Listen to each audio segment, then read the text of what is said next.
Rishad Hussain big ব্যাশের খায়া বাংলাদেশ অদম্য লিগে আসিলেন। অদম্য লিগে 21 রান দিয়ে 3টা উইকেট নিলেন। তাকে সাংবাদিকরা প্রশ্ন করলেন, আপনি কি বিগ ব্যাশে শিল্পী তোলার জন্য ব্যস্ত ছিলেন? উনি বললেন, না, ওরাই আমার সাথে শিল্পী তোলার জন্য বোলিংয়ের মাঝখানে মাঠে চলে আসলেন। লিটি পোল্টিং, স্মিথ, এমনকি তারকা বলার বেটলি সহ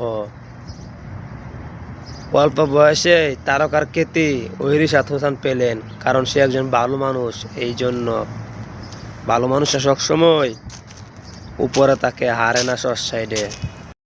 রিশাদ হুসাইন বিগ ব্যাশের খায়া বাংলাদেশ অদম্য লিগে আসিলেন। অদম্য লিগে 21 রান দিয়ে 3টা উইকেট নিলেন। তাকে সাংবাদিকরা প্রশ্ন করলেন, আপনি কি বিগ ব্যাশে শিল্পী তোলার জন্য ব্যস্ত ছিলেন? উনি বললেন, না, ওরাই আমার সাথে শিল্পী তোলার জন্য বোলিংয়ের মাঝখানে মাঠে চলে আসলেন। লিটি পোল্টিং, স্মিথ, এমনকি তারকা বলার বেটলি সহ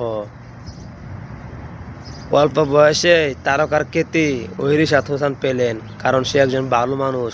এই জন্য ভালো মানুষরা সবসময় উপরে তাকে হারে না সস সাইডে।